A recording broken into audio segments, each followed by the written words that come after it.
അങ്ങനെ ക്യാമ്പൊക്കെ അവസാനിച്ചു. ഈ അസംബ്ലി കൂടി കഴിഞ്ഞാൽ ഞങ്ങൾക്ക് എല്ലാവർക്കും പോവാം. എന്തൊക്കെ പറഞ്ഞാലും ഈ കഴിഞ്ഞ 8 ദിവസങ്ങൾ ഒരുപാട് ഓർമ്മകൾ സമ്മാനിച്ചു. ക്യാമ്പിലെ ഇണക്കവും പിണക്കവും പരിഭവവും സന്തോഷവും സങ്കടവും എല്ലാം പുതിയ അനുഭവങ്ങളായിരുന്നു. ഇതൊന്നും വെറും പാത്രങ്ങളല്ല, ക്യാമ്പിലെ 8 ദിവസത്തെ ഓർമ്മകളാണ്. ക്യാമ്പിലെ അവസാന ദിവസത്തിൽ ഓർമ്മകളിലൂടെ നടന്നു നീങ്ങുകയാണ് ഈ പുള്ളിക്കാരി. കുറച്ച് ഓവറായെന്നറിയാം, എന്നാൽ കിടക്കട്ടെ. അങ്ങനെ എന്തായാലും ഓരോരുത്തരായി പോകാൻ തുടങ്ങിയിട്ടുണ്ട്. എല്ലാവരും പോകുന്നത് കണ്ട് വിഷമിച്ച് നോക്കി നിൽക്കുകയാണെന്ന് തോന്നുന്നു ഇവര് 3 പേരും. വേർപാടിന്റെ സങ്കടം എന്നൊക്കെ പറയില്ലേ, അതുതന്നെ സാധനം. ഈ പുള്ളിക്കാരനാണെങ്കിൽ എന്നും പറഞ്ഞ് വിഷമിച്ചാണ് ക്യാമ്പിൽ നിന്ന് ഇറങ്ങിപ്പോകുന്നത്. സാറും പോവുകയാണ്. ക്യാമ്പ് തീർന്നതുകൊണ്ട് ഇന്നലെ രാത്രി ഞങ്ങളെ കാണാൻ എറണാകുളത്ത് നിന്ന് വന്നതാണ്. ഇത്ര ഡെഡിക്കേഷൻ ഉള്ള ഒരു അധ്യാപകനെ ഞാൻ വേറെ കണ്ടിട്ടില്ല. ഇവരെല്ലാവരും പോകാൻ വേണ്ടി പേരൻസിന് കാത്തിരിക്കുകയാണ്. ഏതായാലും നമ്മുടെ മച്ചാനെ കൊണ്ടുപോകാൻ അവന്റെ വാപ്പ വന്നിട്ടുണ്ട്. അപ്പോഴാണ് എന്റെ മുമ്പിൽ വന്നത്. അപ്പോൾ മച്ചാനോട് ഗുഡ് ബൈ പറഞ്ഞ് ഞാൻ അവിടെ നിന്ന് ഇറങ്ങി. അങ്ങനെ 8 ദിവസത്തെ ഇടവേളയ്ക്ക് ശേഷം വീണ്ടും ഞാൻ എൻ്റെ വീട്ടിലെത്തി. അപ്പോഴാണ് ഞാൻ ശ്രദ്ധിക്കുന്നത് വണ്ടിയുടെ ചാർജ് കെട്ടി വെച്ചിട്ടുണ്ട്.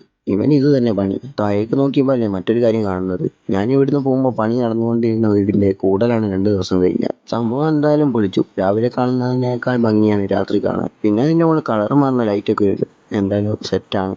അപ്പോൾ ഇത്രേ ഉള്ളൂ.